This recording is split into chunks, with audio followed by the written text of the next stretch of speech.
Hello everybody, welcome to Sparkless Inspiration. How is everybody?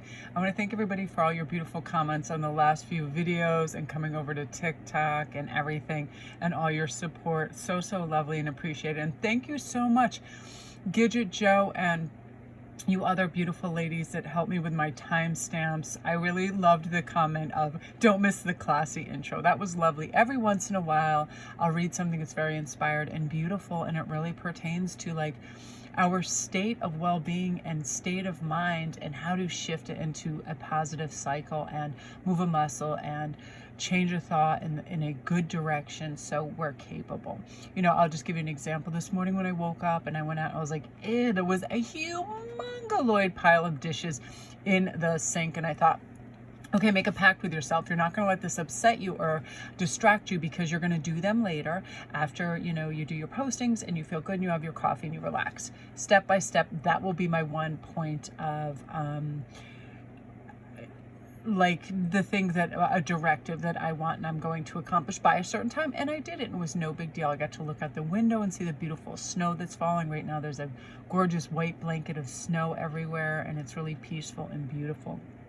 So this particular card, you who show the way, I love this so much, because this is saying, you know, all of this reminds me of Dr. Joe Dispenza's teachings of to be happy with yourself in the present moment while maintaining a dream of your future is really the grand recipe for manifestation. Okay, when you feel so whole that you no longer care whether it will happen, that's when amazing things materialize before your eyes, because you decide, it's me who shows me the way. It's me that chooses my mood. It's me who lets people in or out of my life, or to affect me or not to affect me. You know, like Eleanor Roosevelt was saying, nobody can make you feel bad about yourself unless you give them permission. Think about in high school, you just had that mean or irritating person that was critical and harsh, and how you took it on board and you would have doubts and you try to avoid them or whatever. Like, I remember as a freshman, I had some mean ass seniors. I had this junior who was quite popular asked me out and asked me some dance, and then we started going out, and there were these twins, and they were some of the meanest people on the face of the earth. It's like they would just always say and shove me in the hall and do all this stuff, and I was very mellow. And it's one of those things that I always knew that if you just don't even really let them in your world, they just sort of fade away. And I was lucky in that happened. And I realized, you know, I'm not going to feel bad about myself because these people are projecting this nastiness and trying to intimidate. I just don't get intimidated, because I feel like people that do that are bullies, and bullies are secret cowards. So PP on that, right? So let's remember that each time we make a new choice, that it is in alignment with our future, that we are priming our brain to install this hardware that actually thinks, acts, and feels like the person we want to be in the future, right? I want to be organized, so each day I take little steps, because, you know, I'm a gypsy artist nut job when it comes to having anything in its place. Like, it's always in a new place. I shove everything in a drawer at the end of the day. I am not kidding you, at least 30 different types of containers and bins and storage for my beads. And I just like dive into this ocean of chaos each time that I'm doing stuff. And slowly I started to organize it, and now I feel better. It is us who show ourselves the way, and you know, we want to be these people, so we can do this. This also says, you know, that gratitude is more than just like an intellectual thought process. We have to feel as though whatever we want is in our reality at this very moment. That's in our body, and that's understands our feelings. We feel good, and our body gets convinced that it has the emotional quotient of the future experience happening to us right now, so we feel happy, right? I'm like, if I'm waiting on something, say I need elastic so I can make bracelets, it's like I will lay out everything and start doing that. I don't fixate on the fact that I'm missing a component. I know that thing is going to be here, so I act like it's already here and I start my projects. That's also what we're doing. And I want to pull just a few gorgeous things. I learned this, oh yeah, this is really special when it comes to this. Who do we want to be? What kind of way do we want to show ourselves? That part where we feel chained to certain habits and behaviors that don't behoove us and that confuse us and that fixate us and that make us feel obliged and that make us feel like this devil card to me is just saying these are ingrained patterns that are no longer healthy, and they're obsessive, right? Sometimes if we're scrolling on IG, we all know what's going on right now in our own lives. It could be sugar, it could be overeating, it could be overspending.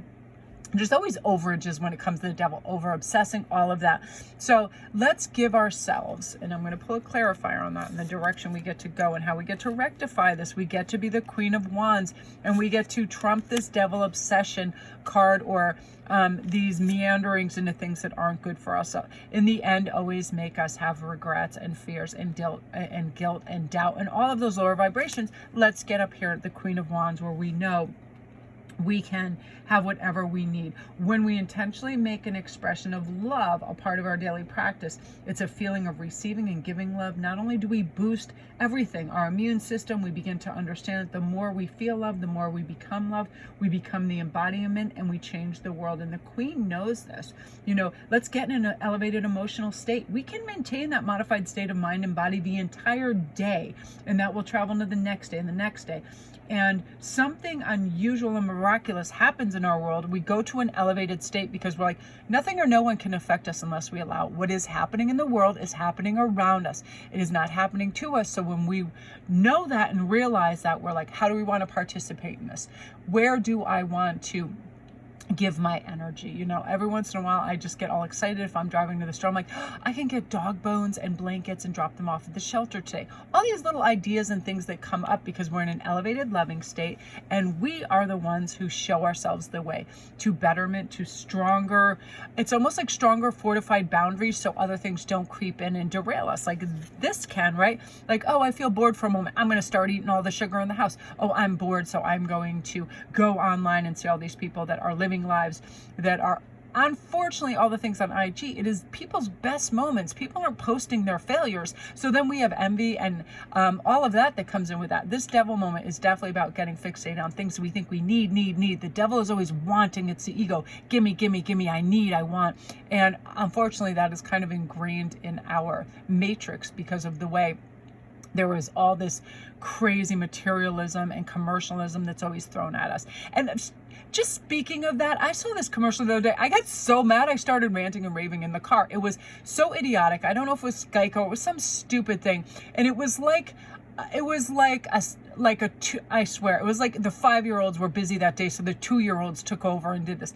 It was like something just going, why do they call it whatever, buffalo wings? Buffaloes don't have wings. And don't even get me started on it with some other stupid analogy. And I got so mad because I was like, this insults our intelligence, and this ridiculous like matrix commercialism and simplicity and dumbing down and all of that. It was like, it got me upset in the car, and I actually started raving on it. I'm like, I'm gonna find out who wrote this commercial, and I'm gonna burn the building down. Like, that kind of this, right? Like, let's make it simple for all the stupid people, and we'll teach them how to buy things and what they need, because they don't know what they need for themselves, right? No, thank you. We know we're up here. We have passions. We have drive. We have areas of our life that we are going to tune into that highest frequency where we feel good, we feel emboldened, we feel proud, we feel what we're doing is substantial, because it's bringing us new perspective, choice, growth, and a kind of like latitude. We can move around and we can differentiate between what is really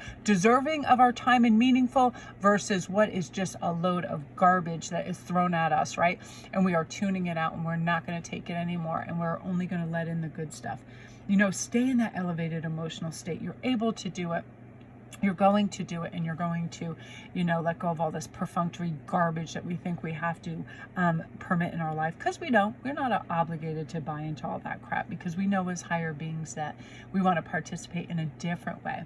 So that is that, you guys. Good messages. I was really excited to just come do a read. I was reading some really great Dr. Joe Dispenza stuff, and whenever I watch TED Talks, I get all fired up, because I feel like, we are much smarter than sometimes just all this crazy stuff that advertisers make us out to be. And it gets insulting at times. And I was like, I'm going to go on my little tirade in my car where nobody can see me. It's so funny. And I want to thank you guys again. It means so much to me when you DM me, when you give me feedback on the reads, public and private, and your jewelry, and you get excited and revved up, and you guys just being the most amazing, amazing people. And I am so lucky to have you in my life, and I appreciate you. And I have so much reverence for everybody trying to grow and understand themselves and their past and their journey. It's remarkable, we get to create this life. So let's make it a good one. Let's make it lighter. Let's have some humor and levity, and I'm connected to it as well. So love and light, everybody.